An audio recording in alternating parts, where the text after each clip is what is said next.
करेंगे सबसे पहले बात बड़ी खबर की। एक और आतंकी हमला हुआ है। जी हां, जम्मू कश्मीर की हम बात कर रहे हैं। जम्मू कश्मीर में एक और आतंकी हमला सामने आया है। जम्मू कश्मीर के बारामूला में आतंकी हमला हुआ है। आतंकियों के हमले में सीआरपीएफ के 2 जवान घायल हो गए हैं। आतंकी हमले में सीआरपीएफ के एक अधिकारी के जख्मी होने की भी खबर है। हमले में जम्मू कश्मीर पुलिस का एक जवान शहीद भी हो गया है। सीआरपीएफ के क्रीरी नाका पर यह आतंकी हमला हुआ है। पूरे इलाके में सर्च ऑपरेशन जारी है। तो सीआरपीएफ के क्रीरी नाका पर इस आतंकी हमले को अंजाम दिया गया है। एक सिपाही के शहीद होने की खबर है और वहीं एक अधिकारी के जख्मी होने की बात भी सामने आ रही है। सीआरपीएफ के अधिकारी जख्मी हुए हैं। हम आपको बता दें, इसके अलावा सीआरपीएफ के 2 जवान घायल भी हुए हैं। अगली बड़ी खबर गुमला से है, जहां पीएलएफआई के एक नक्सली की हत्या कर दी गई। घटना सदर थाना क्षेत्र के डोंबाटोली गांव की है, जहां पीएलएफआई के सदस्य अजय गोप का सड़क के किनारे शव पड़ा हुआ मिला। इसकी सूचना मिलने पर ग्रामीणों की भीड़ इकट्ठी हो गई। ग्रामीणों के मुताबिक अजय गोप की गोली मारकर हत्या की गई है। उसके सीने पर और आसपास गोली लगने के निशान हैं। हालांकि शव के चेहरे पर पत्थर से मारने के भी निशान हैं। फिलहाल पुलिस पूरे मामले की छानबीन में जुटी हुई है कि इस शख्स की हत्या नक्सलियों ने की है या फिर अपराधियों ने। सुशील हमारे साथ जुड़ गए, उनसे लेंगे ज्यादा जानकारी। शुरुआती जांच में क्या बात सामने आ रही है सुशील, और कौन था ये शख्स, किस वजह से हत्या की गई होगी, कुछ अभी समझ में आ रहा है? पुलिस क्या कह रही है? मैं आपको स्पष्ट बता दूं, शुरुआती दौर में ये लग रहा था कि इसकी हत्या कैसे की गई ये स्पष्ट नहीं हो पा रहा था, लेकिन जैसे ही पुलिस ने लाश को कब्जे में लिया वहां उसके बाद ये स्पष्ट हो गया कि इसकी हत्या गोली मारकर की गई। छाती में इसकी गोली मारी गई है। और जहां तक इसके अजय गोप की बात है, अजय गोप पीएलएफआई का सक्रिय सदस्य रहा है। कई बार पीएलएफआई संगठन से जुड़े अपराधियों की गिरफ्तारी के दौरान इसकी गिरफ्तारी के बाद इसे जेल भी भेजा गया है। तो यहाँ मैं आपको स्पष्ट बता दूं कि इसकी हत्या के पीछे अभी बहुत स्पष्ट कारण तो स्पष्ट होकर सामने नहीं आया है, लेकिन अभी बताया जा रहा है कि हाल के दिनों में बालू का जो उठाव होता है वहां से ये रंगदारी या लेवी लिया करता था, जिसके कारण कई बार ये आपसी वहां के जो स्थानीय जो बालू के लोग हैं उसके बीच में इसका वर्चस्व का विवाद भी बढ़ा था। उसके बाद ये लगातार कहीं ना कहीं वहां से लेवी की राशि को अधिक बढ़ाने की मांग कर रहा था, जिसको लेकर वहां पर आक्रोश का भी माहौल था। तो ये भी संभावना व्यक्त की जा रही है कि बालू का जो वहां से लेवी लेने की जो काम में ये लगा हुआ था उस कारण से भी इसकी हत्या हो सकती है।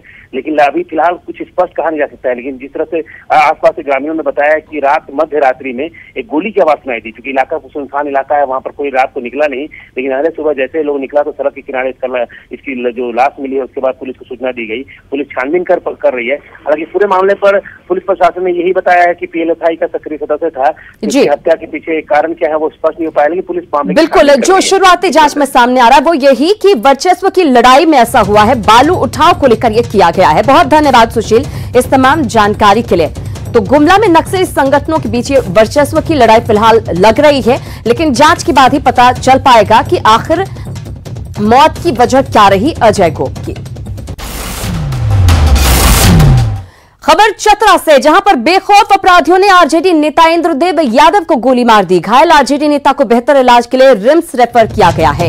इंद्रदेव यादव ने जमीन विवाद में गांव के ही 4 लोगों पर हमला करने का आरोप लगाया है। फिलहाल पुलिस मामले की जांच में जुटी हुई है। तो आरजेडी नेता को गोली मारी गई है। चतरा से ये बड़ी खबर आपको दे रहे हैं। फिलहाल आरजेडी नेता घायल हैं। इंद्रदेव यादव का अस्पताल में इलाज चल रहा है। हम देखे कि आगे खड़ा था मिथिलन, उसको बाद में देखे कि अनिल यादव, और देखे कि कुर्ता पहनने लंबे मिथिलेश श्रीवास्तव, उसको एक ड्राइवर यादव जी का कोची नाम है, छोटू यादव और पिता मोहन यादव, ये सब 4 आदमी था जो गोली पीछे, जब हम आगे बढ़े पीछे से गोली मारी। और बात कर लेते हैं राजधानी की। राजधानी रांची में बारिश ने ड्रेनेज सिस्टम की पोल खोलकर रख दी है। लगातार हो रही बारिश से निचले इलाकों में पानी जमा हो गया है। रातू रोड के पंचशील नगर में जल जमाव ने लोगों की परेशानी बढ़ा दी है। लोगों का घर से निकलना दूभर हो गया है। जायजा लिया संवाददाता संजय कुमार सिन्हा ने। मानसून की बारिश ने राजधानी के निचले इलाकों की परेशानी बढ़ा दी है।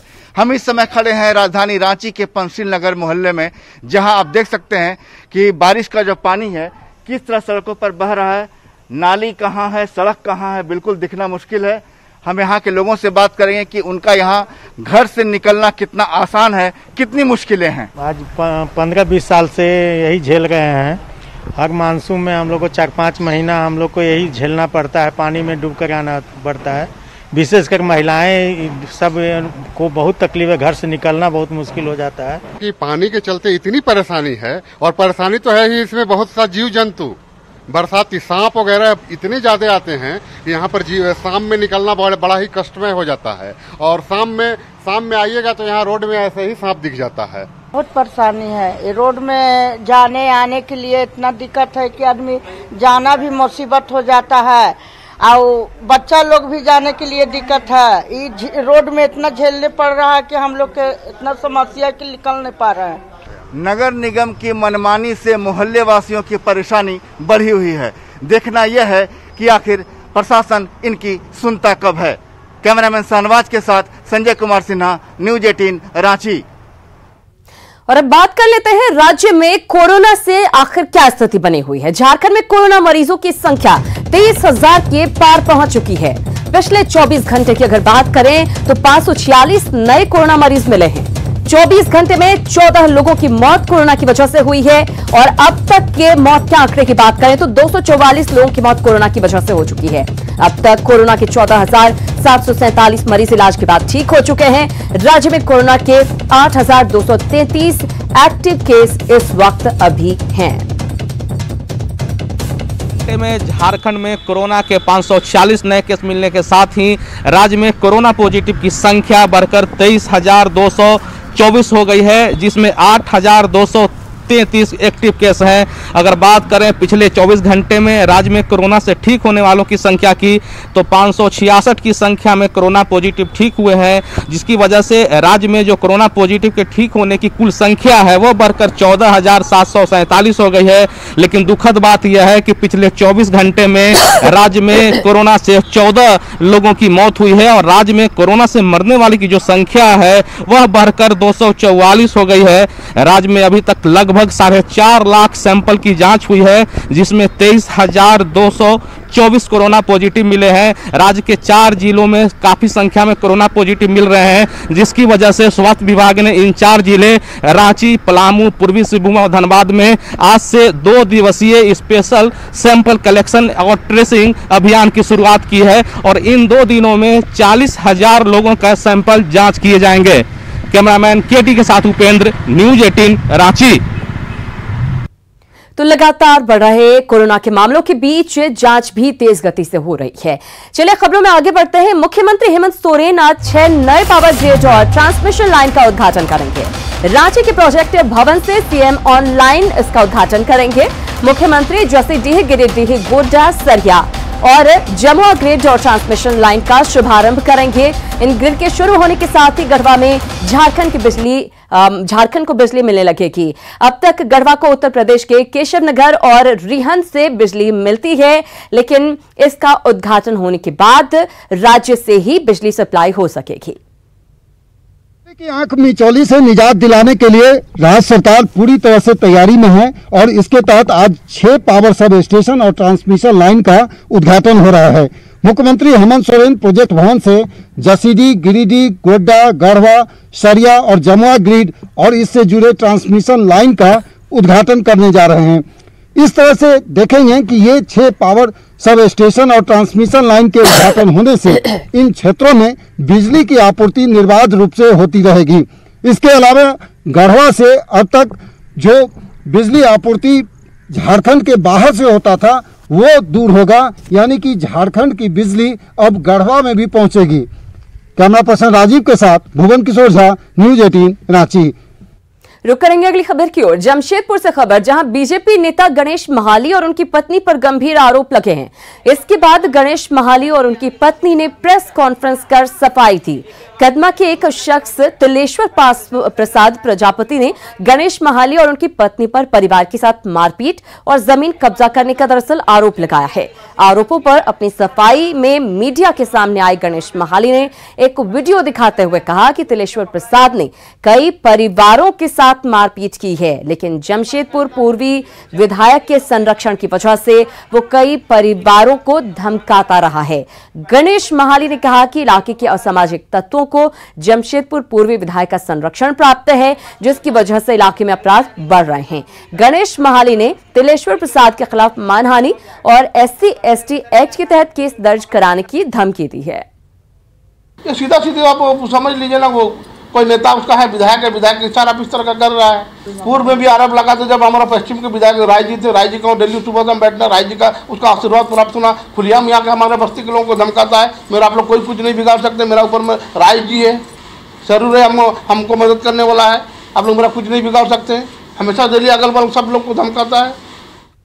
और लगातार 24 घंटे की भारी बारिश के बाद रामगढ़ में पितरातू डैम का जलस्तर काफी बढ़ गया है। कई नदियों के रास्ते भी डैम में तेजी से पानी पहुंच रहा है, जिससे डैम का जलस्तर खतरे के निशान तक पहुंच गया है। ऐसे में आज दोपहर 12 बजे पितरातू डैम का फाटक खोला जाएगा ताकि डैम पर दबाव कम हो सके। डैम का फाटक खोलने से पहले इलाके में पूरी सतर्कता बरती जा रही है। प्रशासन की ओर से इलाके के लोगों से नदी और डैम के आसपास नहीं जाने की अपील की जा रही है। लोगों को अपने जानवरों को भी नलकारी नदी से दूर रखने की अपील की गई है, क्योंकि डैम का फाटक खुलने पर नलकारी नदी में उफान आ सकता है। दामोदर और भैरवी नदी का भी जलस्तर बढ़ सकता है, लिहाजा लोगों को किसी भी खतरे से बचाने के लिए पूरी तरह से अलर्ट कर दिया गया है। उधर देवघर के मानसरोवर तालाब के ऊपर क्यू कॉम्प्लेक्स का निर्माण कराया जा रहा है। क्यू कॉम्प्लेक्स की दीवार पर अतनु डे नामक युवक भगवान शिव और पार्वती की कलाकृति बना रहे हैं। अतनु डे क्यू कॉम्प्लेक्स निर्माण कंपनी में फोरमैन के तौर पर काम करते हैं, लेकिन कोरोना काल में खाली समय का सदुपयोग करते हुए वे वॉल आर्ट के तहत भगवान शिव और माता पार्वती की कलाकृति बना रहे हैं। और पुट्टी से बनता है और सीमेंट से भी बनता है, आपका व्हाइट सीमेंट भी बनता है। जैसे जैसे आपका होगा, बाहर में आपका आउट बिल्डिंग का आउट में होगा तो व्हाइट सीमेंट में बनता है, अंदर में आपका पुट्टी में बनता है। और अब आपको दिखाएंगे सुपर रेस्क्यू की तस्वीरें। जी हां, इंडियन एयरफोर्स के हेलीकॉप्टर ने छत्तीसगढ़ के बिलासपुर में शानदार रेस्क्यू किया है। एक युवक 16 घंटे तक डैम के तेज बहाव में फंसा हुआ था। उसके बाद बिलासपुर पुलिस ने एयरफोर्स से मदद मांगी। तस्वीरें आपके सामने हैं। यह खौफनाक मंजर, मौत से एक तरह से कहिए लड़ाई लड़ रहा था ये युवक। IAF के चॉपर ने शानदार तरीके से युवक का रेस्क्यू कर लिया। रेस्क्यू का वीडियो देखकर हर कोई हैरान है। आपको बता दें कि बिलासपुर के खूंटा घाट के वेस्ट बियर में फंसे युवक को सुरक्षित तरीके से बाहर निकाल लिया गया है। आज सुबह 7 बजे IAF का हेलीकॉप्टर ने उसका रेस्क्यू किया।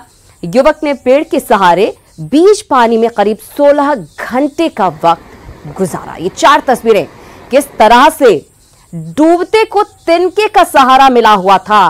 पूरे बहाव के बीच एक पेड़ ही था जो उसका सहारा था। 16 घंटे तक यहां पर उसने बिताए। रात भर सांसद में अटकी रही उसकी जान। देवदूत बनकर आए सेना के जवान। देखिए तस्वीरें एक एक कर हम आपको दिखा रहे हैं और आखिरकार बच गई युवक की जान। तो सुपर रेस्क्यू की ये 4 तस्वीरें आपके सामने हैं। छत्तीसगढ़ के बिलासपुर की ये तस्वीरें आप देख सकते हैं किस तरह से एक युवक को मौत के मुंह से बाहर निकाला वायुसेना के जवानों ने।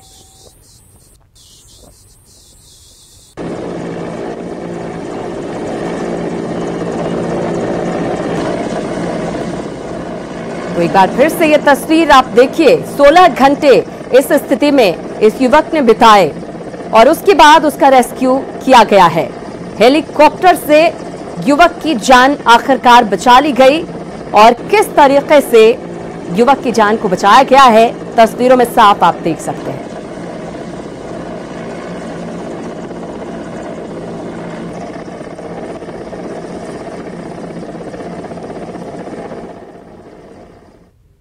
और चलिए पाकुड़ की खबर की बात करते हैं। पाकुड़ में एक ऐसा रेलवे क्रॉसिंग है जो हर वक्त हादसे को दावत देता नजर आता है, लेकिन इसको लेकर न स्थानीय प्रशासन और न ही रेलवे गंभीर है।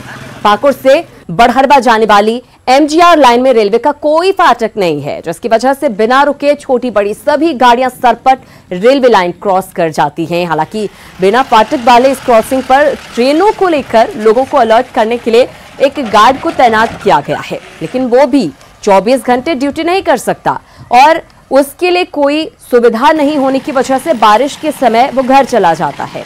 ऐसे में हर वक्त इस क्रॉसिंग पर एक हादसे की आशंका बनी रहती है। इसका जायजा लिया हमारे सहयोगी कुंदन कुमार ने।